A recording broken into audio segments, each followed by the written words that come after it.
দর্শক আসসালামু আলাইকুম। দেখতে পাচ্ছেন আমাদের আশেপাশে কিছু ছাগল রয়েছে, সাথে ছোট ভাই আবিন রয়েছে। এর আগে আমরা আবিনের খামার দেখিয়েছিলাম, ছাদের মধ্যে ছোট্ট একটা জায়গার মধ্যে খামার করেছিলেন, ছাগলের খামার। এবার গ্রামের বাড়িতে ছোট মোটো আকারে খামার করেছেন।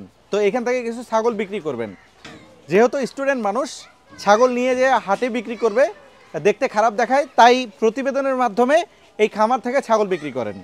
আবিনের কাছ থেকে কেউ ছাগল ক্রয় করতে চাইলে আমরা স্ক্রিনে নাম্বার দিয়ে দিব, নাম্বার নিয়ে ওনার সাথে যোগাযোগ করে ছাগল ক্রয় করতে পারবেন। তার আগে এই ছাগলগুলা কিভাবে পরিচর্যা করছেন, যেহেতু প্রচণ্ড শীত পড়ে উত্তর অঞ্চলে, কিভাবে পরিচর্যা করছেন এই বিষয়গুলো জানার চেষ্টা করি। চলুন তাহলে আবিনের কাছেই।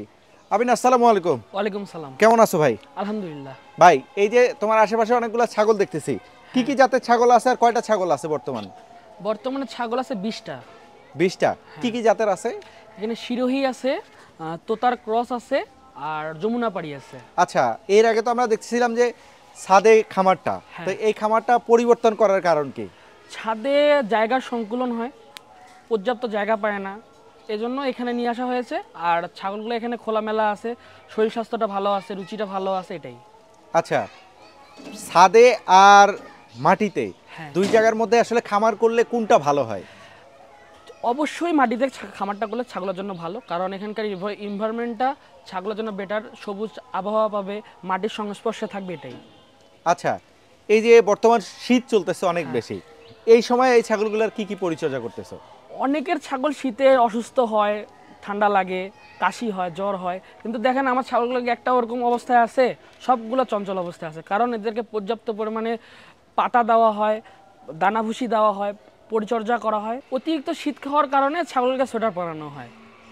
আর রাত্রেবেলা তো অনেক ঠান্ডা, তখন ঘরে রাখার জন্য কি কি করতেন? রাতের বেলা মূলত 2 ইঞ্চি উঁচু করে পিড়া চকি দেওয়া আছে, ওটার উপরে ছাগলগুলো থাকে, এবং ঘরটাকে এক্সট্রাভাবে গরম রাখার জন্য 200 ওয়াটের 2টা বাল্ব জ্বালানো হয়।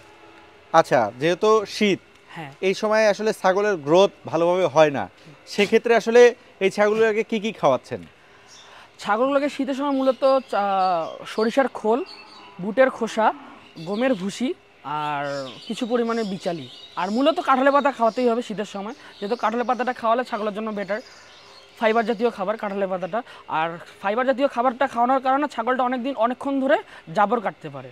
আচ্ছা, আর একটা বিষয় বলবেন, এই যে ছাগল লালন পালন করতেছেন, এইটা কি আপনার আসলে বাণিজ্যিকভাবে চিন্তা ভাবনা করছেন, না এখনো শখের মধ্যেই আছে? মূলত এটা আমার শখেরই খামার, আমি এখনও বলবো, আগেও বলছি, এখনও বলবো। আচ্ছা, এই যে শখের খামার করলেও তো এগুলির পিছনে একটা খরচ হয়। হ্যাঁ, তো সেক্ষেত্রে এই যে খরচ কি তোলা সম্ভব এই ছাগলগুলো থেকে? অবশ্যই সম্ভব। দেখেন বাংলাদেশে অনেকগুলো খামার কিন্তু বন্ধ হয়ে গেছে, কিন্তু দেখেন আমি এতদিন ধরে ছাগল পালতেছি, আমার একটা ছাগলও কিন্তু কমে নেই। কমছে হয়তো 30টা ছিল, 25টা হয়েছে, 25টা থেকে 20টা হয়েছে, কিন্তু আমার 20টার উপরে সবসময় ছাগল থাকে। এইখানে দেখতেছি ক্রস ছাগলের সংখ্যাটা বেশি। হ্যাঁ, অনেকেই তো দেখা যায় যে অরিজিনাল ছাগল দিয়ে লালন পালন করে। হ্যাঁ, রংপুরে অনেক খামারে দেখি যে অরিজিনাল 4টা-5টা ছাগি দিয়ে তারপরে খামার করতেছে, এক একটা বাচ্চা হিউজ দামে বিক্রি করতেছে। তো ওগলি বাদ দিয়ে আসলে আপনি এরকম ক্রস ছাগল নিয়ে কাজ করতেছেন কেন? রঞ্জন ভাই, একটা কথা আমি আগেও বলছি, এখনও বলবো, এগুলা যখন ইচ্ছে তখন আমি বিক্রি করতে পারবো, কিন্তু ভাইয়া তোতাপুরি অথবা হরিয়ানা ছাগলগুলো আমি যখন তখন বিক্রি করতে পারবো না। কারণ কি, এগুলো আমি মাংসের আকারেও বিক্রি করতে পারবো। যেমন তোতাপুরি ছাগলের ক্ষেত্রে হয় কি, এরাও 5 মাস পরপরই বাচ্চা দেয়, কিন্তু এদের বাচ্চাগুলো 3 মাসে হয়তো 50-60 হাজার টাকা বিক্রি করতে পারবো। কিন্তু একটা জিনিস কি, এগুলা এনভায়রনমেন্টের সাথেও খাপ খাওয়াতে হয়।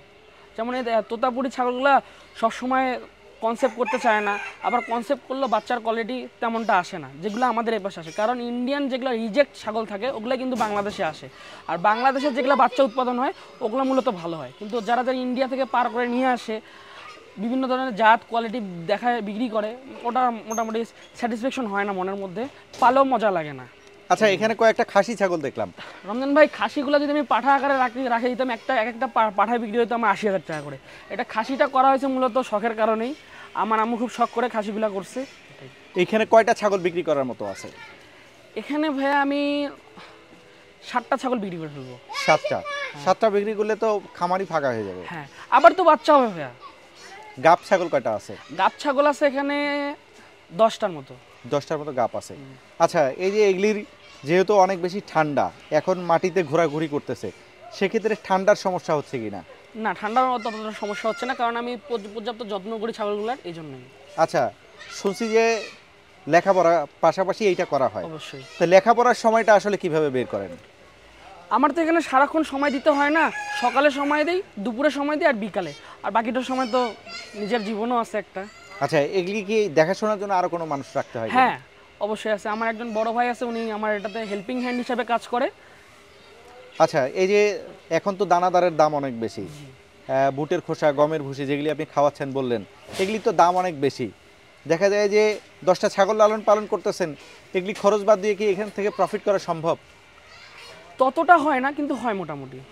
তারপরেও খামারটা স্টেবল রাখার মতো হয়। তাহলে এগুলি লালন পালন করে লাভ কি? একটা তো আমার সময়টা কাটতেছে, আমার পুঁজিটাও বাড়তেছে ছাগল থেকে, আর একটা লোকের কর্মসংস্থান হয়েছে আমার কাছে। ভবিষ্যৎ পরিকল্পনা ধীরে ধীরে আগাই। ছাদে একটা দেখলাম যে অনেক ভালো মানের তোতাপুরি পাঠা, হ্যাঁ, এটা কি ওটা- বিক্রি করবেন? জি ভাইয়া, ওটা আমি বিক্রি করে ফেলবো, কারণ ওর মাটা ছিল, ওর মাটা খুব শখ করে এক ভাইয়াকে দিয়ে দিছি, বাচ্চাটা একাই আছে। তো আমি তো ক্রস ব্রিড নিয়ে কাজ করি ভাইয়া, ওই জন্য অরিজিনাল বাচ্চাটা আমি ছেড়েই দিব, রাখবো না। আচ্ছা, এইখানে যে ছাগলগুলো বিক্রি করতে যাচ্ছেন, এক একটা দাম কিরকম হবে আনুমানিক? ভাই এখানে বিভিন্ন কোয়ালিটির আছে, তো কোয়ালিটি বেস করে দামটা হবে। আচ্ছা, এই যে সামনে একটা ছাগল দেখতেছি, জি ভাই। এটা কি গাব ছাগল? জি ভাই, এটা গাব ছাগল, এটা 4.5 মাসের গাব আছে। এখন যদি কেউ পছন্দ করে এটা দিয়ে দিবেন? এটা শিরোহী ছাগল ভাইয়া। শিরোহী। হ্যাঁ। আচ্ছা, ভিডিওটা বড় করছি না, যেহেতু এটা একটা সেল পোস্ট, সেক্ষেত্রে আপনি একটু আপনার নাম সহ ঠিকানাটা বলবেন।